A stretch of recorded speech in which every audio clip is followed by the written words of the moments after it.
Hello YouTube family, उम्मीद है आप सब लोग बहुत मस्त होंगे। और जैसा कि आपने यहाँ पे डायग्राम देख के पता लगा लिया है कि क्या टॉपिक आज का हम डिस्कस करने वाले हैं, तो यस, रेस्पिरेशन हम आगे डिस्कस करेंगे, जो हमारा अगला फिजियोलॉजिकल सिस्टम है in life process chapter. Nutrition part हमने कवर कर लिया है, डाइजेस्टिव सिस्टम हमने कवर कर लिया है, और जो भी एक्टिविटीज हैं वो एक बार जब ये कंप्लीट लाइफ प्रोसेस चैप्टर हमारा हो जाएगा फिर हम उसको एक वीडियो में सारे में कवर करेंगे। तो अगर आप मेरे चैनल पे फर्स्ट टाइम आए हैं तो प्लीज चैनल को सब्सक्राइब कर लीजिएगा, और क्लास 10th की आपको बायोलॉजी एंड केमिस्ट्री की सीरीज यहाँ पे पूरी मिलेगी आपकी बोर्ड प्रिपरेशंस के लिए। तो चलिए शुरू करते हैं आज का वीडियो और रेस्पिरेटरी सिस्टम के बारे में जानते हैं। देखिए, जैसे हमने न्यूट्रिशन में पढ़ा था और डाइजेस्टिव सिस्टम में देखा था कैसे जो कॉम्प्लेक्स फूड है हमारा कन्वर्ट हो रहा है इनटू स्मॉलर मॉलिक्यूल्स, ठीक है, एक सिंपल कॉम्पोजिशंस में ब्रेक कर रहा है, और वो पर्टिकुलर जो न्यूट्रिएंट्स हैं उसकी रिक्वायरमेंट्स को फुलफिल कर रहा है। तो अब वो रिक्वायरमेंट्स को जो फुलफिल करेगा हमारी बॉडी में, like carbohydrates, proteins, fats, vitamin, minerals, इन सब की जो रिक्वायरमेंट्स को पूरी करेगा, वो रिक्वायरमेंट पूरी क्यों कर रहा है? ताकि हमारी बॉडी को एनर्जी मिल सके, ताकि हमारी बॉडी को एनर्जी मिल सके। तो यहां पे देखिए हम रेस्पिरेटरी सिस्टम में क्या पढ़ने वाले हैं। देखिए, एक चीज बहुत अच्छे से जान लीजिए, जो रेस्पिरेशन होता है it is very very different from breathing. Breathing क्या है? ब्रीदिंग एक मैकेनिज्म है जहां पे इनहेल एंड एक्सहेल हम करते हैं एटमॉस्फेरिक एयर का, है ना। हम जो ऑक्सीजन ले रहे हैं तो एटमॉस्फेरिक एयर से ले रहे हैं, वो हमारे थ्रू पैसेज जो जब पास करेगी तो वो फिल्टर होते होते हमारी बॉडी में ऑक्सीजन प्रोवाइड कराएगा। तो इसको हम पार्शियल ऑक्सीजन भी बोलते हैं, ठीक है।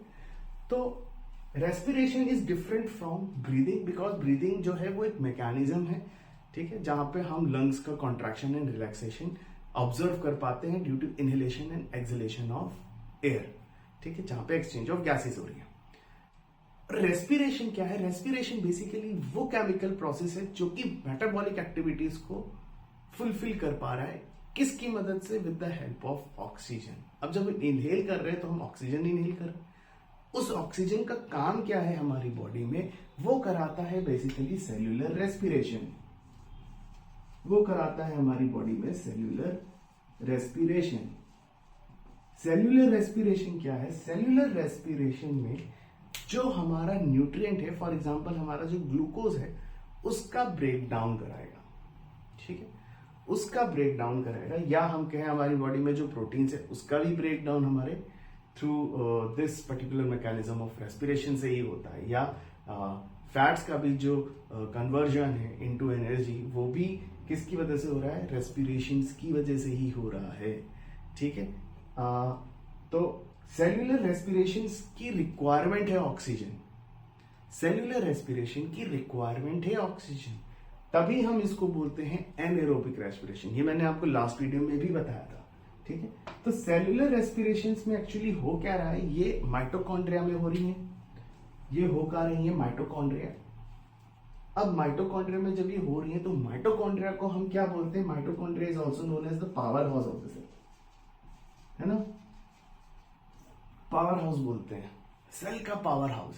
सेल का पावर हाउस क्यों है? क्योंकि ये एटीपीज प्रोड्यूस करता है, एडिनोसाइन ट्राइफॉस्फेट प्रोड्यूस करेगा। अब ये एडिनोसाइन ट्राइफॉस्फेट क्या है? ये एनर्जी है जो कि हमारी बॉडी में एक एनर्जी लेवल मेंटेन करेगा by the help of chemical reactions. तो मेटाबॉलिक प्रोसेस जहां पे ऑक्सीजन की रिक्वायरमेंट है, और ऑक्सीजन की रिक्वायरमेंट क्यों है? ताकि हमारी बॉडी में एटीपीज की रिक्वायरमेंट फुलफिल हो सके, एनर्जी प्रोड्यूस हो सके। That is basically respiration, and this is how it is different from breathing. Breathing mechanism है, रेस्पिरेशन केमिकल प्रोसेस होता है, ठीक है। इतनी बात आई होप आप सबको क्लियर होगी। अब देखिए, जो ये रेस्पिरेशन हो रही है, ये रेस्पिरेशन कर क्या रही है एक्चुअल में? जब फूड कंज्यूम किया गया, वो ब्रेक डाउन हुआ एक सिंपल ग्लूकोज मॉलिक्यूल में, वो ब्रेक डाउन हुआ एक सिंपल ग्लूकोज मॉलिक्यूल में। अब जब वो सिंपल ग्लूकोज मॉलिक्यूल में ब्रेक हुआ, ठीक, जब वो सिंपल मॉलिक्यूल में ब्रेक हुआ तो उस पर्टिकुलर ग्लूकोज मॉलिक्यूल के ब्रेक होंगे कहां पे। सपोज ये हमारा सेल है, ठीक है, और सेल में हमें पता है ये जो स्पेस होती है ये होती है साइटोप्लाज्म, ठीक। तो जो ग्लाइकोलाइसिस एक प्रोसेस होगी जहां पे ग्लूकोज का ब्रेकडाउन होगा, ठीक है, जो ग्लूकोज है उसकी ब्रेकडाउन होगी, वो कहां पे होगी, वो इस पर्टिकुलर साइटोप्लाज्म में होगी। और हमारे पास एक ऑर्गेनेल है जिसको हम क्या बोलते हैं, माइटोकॉन्ड्रिया, कुछ इस तरीके से, राइट।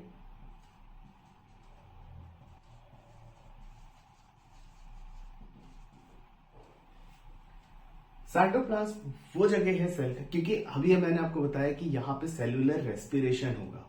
तो सेल्यूलर रेस्पिरेशन कैसे होगा, जब हमारी बॉडी ने कॉम्प्लेक्स फूड से ग्लूकोज मॉलिक्यूल एक्सट्रैक्ट किए। ग्लूकोज मॉलिक्यूल जो है अब वो साइटोप्लाज्म में जाके ब्रेक करेगा इनटू पायरुविक एसिड, ठीक है, वो ब्रेक करता है इनटू पायरुविक एसिड। देखिए जो ग्लूकोज है वो 6 कार्बन मॉलिक्यूल होता है और पायरुविक एसिड होता है हमारा 3 कार्बन मॉलिक्यूल। तो ग्लाइकोलाइसिस जब होगी इन साइटोप्लाज्मा तो ये 3 कार्बन मॉलिक्यूल्स के 2 फॉर्म होंगे, 2 पायरुविक एसिड्स, ठीक, 2 पायरुविक एसिड्स बनेंगे जो कि क्या है, ये ब्रेक डाउन होकर 3 कार्बन मॉलिक्यूल्स बने हैं। 6 कार्बन मॉलिक्यूल्स है 3 carbon molecules, that is pyruvic acid, ठीक है। आई होप यहां तक आपको क्लियर होंगी चीजें। अब ये जो 3 कार्बन मॉलिक्यूल है, ये 3 कार्बन मॉलिक्यूल फर्दर जाएगा अब माइटोकॉन्ड्रिया के पास, ऑक्सीजन लेगा और ऑक्सीजन से ये कंप्लीट करेगा अपनी एटीपी की रिक्वायरमेंट को, ठीक है। तो ये पर्टिकुलर प्रोसेस क्या होगा, यहां पे जब ये माइटोकॉन्ड्रिया के पास जाएगा इन प्रेजेंस ऑफ ऑक्सीजन, तो ये क्या हो गया, ये हमारा हो गया सेल्यूलर रेस्पिरेशन, जो कि हमारे एटीपी की रिक्वायरमेंट को पूरा करेगा, ठीक है। सो इन प्रेजेंस ऑफ ऑक्सीजन जब ये करेगा तो एटीपी जब ये बना रहा होगा तो इसको हम सेल्यूलर रेस्पिरेशन कह रहे हैं। और ऑक्सीजन की प्रेजेंस में जब रेस्पिरेशन होती है तो यहां पे जो एटीपी मॉलिक्यूल्स होते हैं वो सबसे ज्यादा प्रोड्यूस होते हैं इन एरोबिक रेस्पिरेशन, ठीक है। तो चाहे हम एनारोबिक रेस्पिरेशन की बात करें या एरोबिक रेस्पिरेशन की, उसमें जो साइटोप्लाज्म की प्रोसेस है कि 6 कार्बन मॉलिक्यूल से 3 कार्बन मॉलिक्यूल्स में वो ब्रेक करेगा, ये प्रोसेस सब में कॉमन है। चाहे हम ईस्ट का एग्जांपल लें, ठीक है, जब हम ईस्ट का एग्जांपल लेते हैं तो वहां पे भी हमारे पास कैसे बनेगा, फॉर एग्जांपल जो ग्लूकोज है, ग्लूकोज हमारा 6 कार्बन मॉलिक्यूल है, 6 कार्बन मॉलिक्यूल से ग्लाइकोलाइसिस हुई, हमारे पास पायरुविक एसिड आ गया जो कि 3 कार्बन मॉलिक्यूल है। अब ये हम ईस्ट की बात कर रहे हैं, ठीक है, in case of east fungi.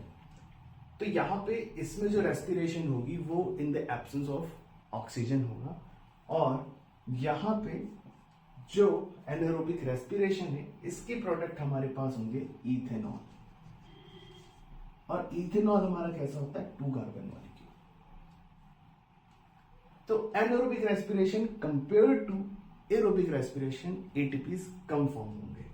Similarly अगर हम दूसरा एग्जांपल लें, आगे ये वाला प्रोसेस ग्लूकोज से पायरुविक एसिड बनना, ये तो सेम है, ठीक है। हम मसल्स की बात कर रहे हैं, ठीक, ये दो ग्लूकोज टू पायरुविक एसिड,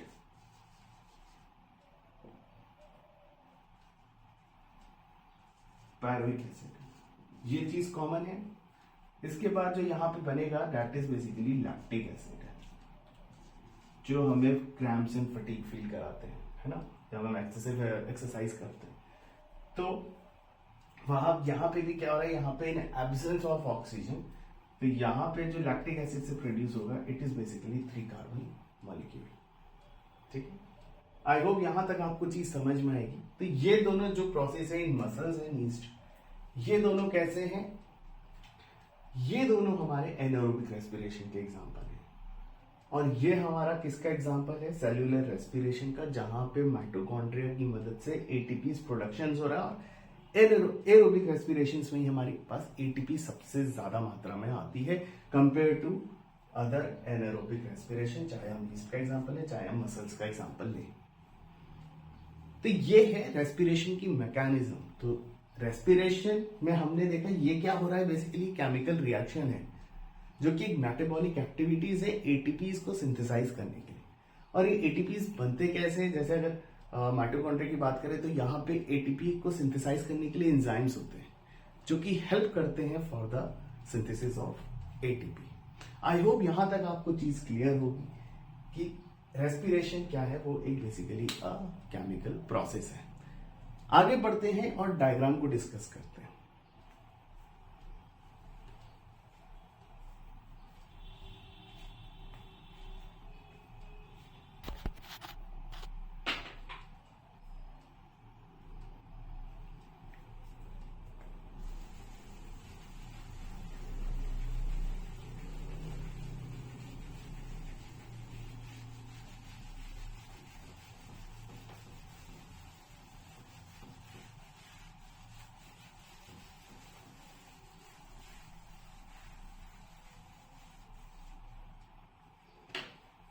देखिए, ये बेसिकली क्या है, ये ह्यूमन रेस्पिरेटरी सिस्टम का डायग्राम है। अगर हम एक सिंपल ऑर्गेनिजम्स की बात करें, जैसे कि अगर हम यूनिसेल्युलर ऑर्गेनिजम्स की बात करें जहां पे बहुत ज्यादा मॉडिफिकेशंस नहीं है ना, सिंपल लिविंग ऑर्गेनिज्म है, सिंपल ऑर्गेनिज्म है, तो वहां पे क्या होगा, वहां पे जो ये रेस्पिरेटरी सिस्टम्स हैं ये इतने ज्यादा तो इवॉल्व होंगे नहीं। तो वहां पे एक नॉर्मल मैकेनिज्म कैसे हो रही होगी? By the process of diffusion. ठीक है, diffusion and osmosis. I hope कि आपको पता होगा कि diffusion is basically the process जहां पे गैसियस एक्सचेंज की हम बात करते हैं from higher to lower concentration, and osmosis में हम ऑस्मो रेगुलेशंस की बात करते हैं from its higher to lower concentration. ठीक है, तो ये दो बेसिकली एक्सचेंज के प्रोसेसेस हैं। ह्यूमन रेस्पिरेटरी सिस्टम्स में चीजें इवॉल्व हैं क्योंकि यहाँ पे जो डेवलपमेंट हम देख रहे हैं ये एक organ level development. Organ level development हम क्यों कह रहे हैं? क्योंकि सेल से tissues and from tissues to यहाँ पे हमारे पास ऑर्गन्स प्रेजेंट है। ठीक है, तो ये ऑर्गन लेवल डेवलपमेंट हुआ। अब यहाँ पे आप देखिए क्या क्या चीजें हैं। Nasal passage. Nasal passage basically क्या है, जहां से जब हम ब्रीथ करते हैं, इनहेल करते हैं, तो हमारे पास ऑक्सीजन के साथ साथ जो हमारे पास अदर एयर है इन द सराउंडिंग वो भी हम इनटेक करते हैं। ठीक है, तो जब इनहेल हमने किया, अब यहाँ पे नेजल पैसेज में हमारे पास हेयर प्रेजेंट होते हैं। ये हेयर क्या करते हैं, ये फिल्टर करने में हेल्प करते हैं एयर को। ठीक है, देन हम अगर नेक्स्ट देखें तो फेरिंग्स एंड लैरिंग्स। फेरिंग्स एंड लैरिंग्स के बीच में आप एक चीज नोटिस करोगे, एक एपिग्लॉटिस पार्ट होता है जो कि हमारे डाइजेस्टिव ट्रैक्ट को और हमारे रेस्पिरेटरी ट्रैक्ट को सेपरेट करता है। तो एक फ्लैप लाइक स्ट्रक्चर है। आपने सुना होगा कि खाते टाइम बोलना नहीं चाहिए। वो क्यों? क्योंकि खाते टाइम अगर हम बोलेंगे तो हम एयर सक कर रहे हैं, और एयर सक करने की वजह से क्या हो सकता है, हमारे खाते खाते जो फूड के सॉलिड पार्टिकल्स है वो हमारे रेस्पिरेटरी ट्रैक्ट में आ सकते हैं, जिसकी वजह से हमें खांसी और कई केसेस में बहुत सीवियर भी हो सकता है। नेक्स्ट हम लैरिंग्स अगर देखें तो लैरिंग्स क्या है, बेसिकली ये वॉइस बॉक्स है। देखिए, जो वॉइस भी हमारी प्रोड्यूस होती है वो वाइब्रेशंस है। अब वाइब्रेशंस भी कैसे प्रोड्यूस हो रहे हैं, वो एयर के साथ।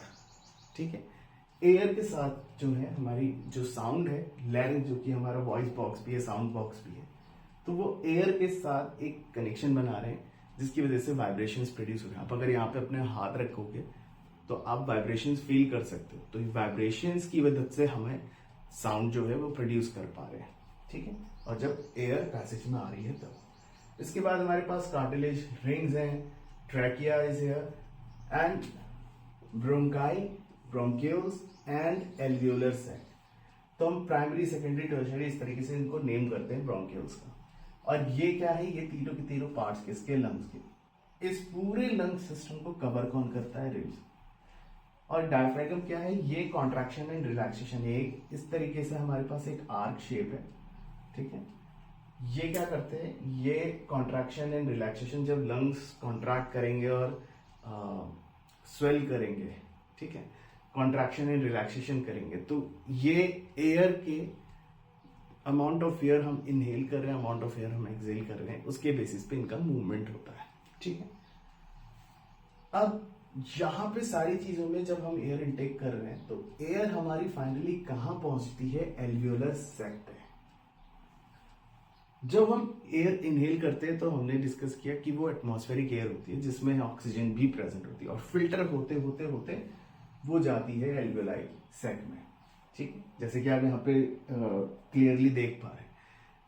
अब ऑक्सीजन हमारे मेटाबॉलिक प्रोसेस की रिक्वायरमेंट है, वो हमने अभी देखा कि कैसे एटीपी सिंथेसाइज हो रहे हैं in the presence of oxygen, है ना, क्योंकि हम एरोबिक रेस्पिरेटरी सिस्टम्स हमारे बॉडी में प्रेजेंट है, ठीक है, एंड लैक्टिक एसिड्स जहां पे बन रहे हैं वहां पे एनोरोबिक रेस्पिरेशन, वो भी हमारे ही बॉडी का पार्ट है, ठीक है।